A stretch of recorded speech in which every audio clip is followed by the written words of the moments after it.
গুনায় ভরা জিন্দিগি বাপ সুন্দর না। কোন পাপী কোন নাফরমানকে কেউই ভালোবাসে না, সম্মান করে না, এবং প্রত্যেক অপরাধী নিজের কাছেও লজ্জিতই থাকে। কোন নষ্ট চরিত্রের লোক ছেলে সে নিজের কাছেও নিজেকে অপরাধী ভাবে। নিজের একাকিত্ব হলেও মনে পড়ে যে কাজটা ঠিক না, কাজটা অন্যায়। নারী দেখা, ছবি দেখা, নাচ গান, উলঙ্গ দৃশ্য, জিনা, ব্যভিচার, মদ, জুয়া, এই হারামের মধ্যে যারা পড়ে আছে সে একাকিত্বে মনে পড়ে, তার বুঝে ধরে, সেও ভাবে যে কাজটা সুন্দর না। তাহলে এই জন্য কোনো পাপী, কোনো অপরাধী, কোনো নাফরমান মানুষের কাছেও সম্মান পায় না, নিজের কাছেও নিজে ইজ্জত পায় না, নিজের বিবেকেরও দংশন হইতে থাকে। এই জন্য আমি বললাম গুনাহ, নাফরমানি ইজ্জত দেয় না, সম্মান দেয় না, প্রিয় বানায় না, বরং কিতাবের মধ্যে আছে বুগদাতুন ফি কুলুবিল খালক, প্রত্যেক গুনাহ মানুষের অন্তরে ঘৃণা তৈরি করে। প্রত্যেকটি গুনাহের কারণে বান্দা আল্লাহ তাআলা রহমতের নজর থেকে দূরে সরে যায়, এবং একটা সময় বান্দা আল্লাহ তাআলার লানত, অভিশাপের যোগ্য হয়। ফলে তখন আল্লাহ যখন কারো উপরে লানত বর্ষণ করে তো গোটা সৃষ্টি তাকে ঘৃণা করে।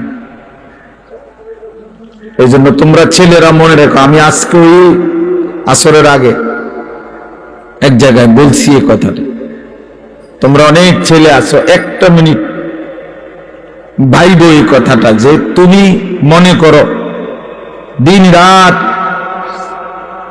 মোবাইলে নারী, ছবি, অশ্লীল দৃশ্য দেখো, কখনোই এক ওয়াক্ত নামাজ পড়ো না, কোনদিন ফজরের নামাজ পড়ো না, নাচ গান, নাটক, সিনেমা, ছবি, এই নিয়েই তোমার রাত কাটে, দিন কাটে, সময় কাটে, অথচ কেউ তোমারে ডাকে না। তোমার মা, তোমার বাবা, তোমার গ্রামের কেউ, কারো তোমার নিয়ে কোনো মাথা ব্যথা নাই যে ছেলেটা যে আমাদের চোখের সামনে নষ্ট হয়ে যাচ্ছে, চরিত্রহীন হয়ে যাচ্ছে, ফেরাইবার জন্য কারো চেষ্টা নাই, কারো মানসিকতায় নাই। কারণটা কি? তোমার দিকে কারো নজর নাই কেন? তোমার মা বাবা কারোই কোনো ফিকির নাই কেন? এর মূল কারণ হলো এইটাই, মনে রাখো, যেই বুঝো বুঝলা, মনে রাখবা যে মূল কারণ হলো গুনাহ যখন মাত্রাতিরিক্ত হয়ে যায় তখন আল্লাহর লানত বর্ষিত হয়। আর তোমার উপরে আল্লাহর লানত পড়ছে দেখা, খোদার লানত, খোদার গজব পড়ছে দেখা আর তোমারে কেউ ডাকে না, তোমার দিকে কেউ ফিরেও চায় না, তোমার দিকে আর কেউ ফিরে চায় না। আহা, তোমারে আর কেউ বাঁচাইতে, ফিরাইতে চেষ্টা করে না। এইটা হলো লানত, অভিশাপের বহিঃপ্রকাশ। নুওয়াল্লিহি মা তাওয়াল্লা ওয়া নুসলিহি জাহান্নাম ওয়া সাআত মাসীরা। আল্লাহ বলছে আমার রাসূলের বিরুদ্ধাচরণ যে করে, আমার ইমানদার মুমিন বান্দা যে পথে চলে, তার উল্টো পথে যে চলে, তো আমিও তাকে সেই উল্টো পথেই চালাইতে থাকি, এবং এই উল্টো পথেই একদিন তাকে আমি জাহান্নামে ফেলে দেব। কোরআন শরীফ। মানে আর কোনোদিন ভাও করবে না ওই এই নারী, ছবি, মদ, জুয়া, চুরি, ডাকাতি, জিনা, ব্যভিচার, সুদ, ঘুষ, সিটারি, বাটপারি, এই শেষ, এই জিন্দেগি। এভাবেই একদিন মৃত্যু হয়ে যাবে, আর ফেরেশতা একটা লাঠি দিয়া জাহান্নামে ফেলে দেবে। যা, ফেরেশতা বলবে যা নাফরমান। এই জিন্দেগি, আর ফিরবে না, ফিরার তৌফিক হবে না। এটা অভিশপ্ত জীবন, মালউন, অভিশপ্ত হইলে যারে কেউ ফিরায় না। আমি আজকেও বললাম, আমার মায়ের বয়স 75 বছর হলো, আমার আম্মার বয়স,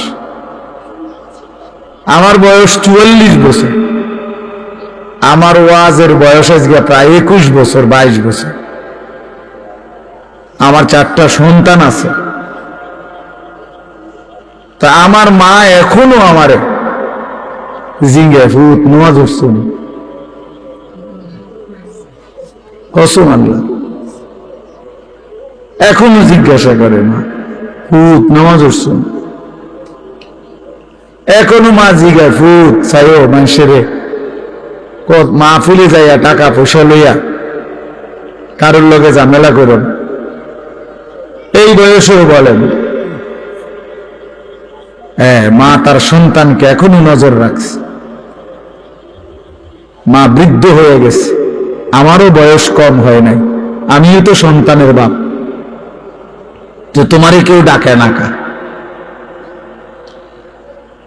তোমার প্রতিদিন ফজরের নামাজ ছুটে যাচ্ছে, তোমার মাও ডাকে না, বাবাও ডাকে না, কারণ তোমার উপরে খোদার লানত পড়ছে। তোমার 1 মিনিট তোমার কল্পনার মধ্যে নারী ছাড়া, ছবি ছাড়া, মোবাইল ছাড়া তোমার সময় কাটে না। কেউ তোমারে ফিরায় না যে বাপ কিরে তুই এটা কি করতেছ, এটা তো ভালো না, এটা তো তোমার জন্য সুফল আনবে না। এই কথাটুকু তোমার ঘরে বলে না যাদেরকে, কেন বলে না কেউ? তোমার উপরে খোদার লানত,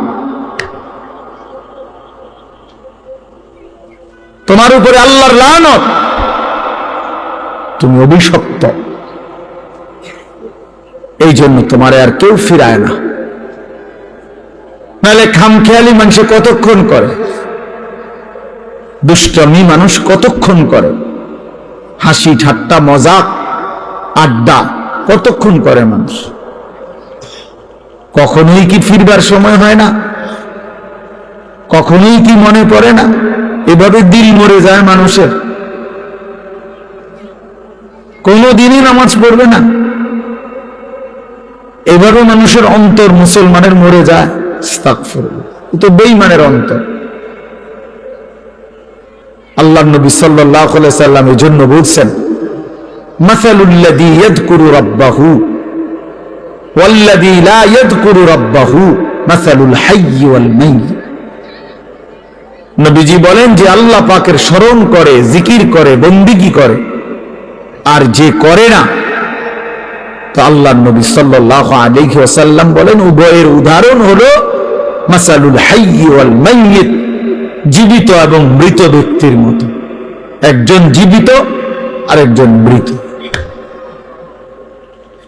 আল্লাহর গোলামি স্মরণ যার মধ্যে আছে, নবীজি বলছে সে জীবিত।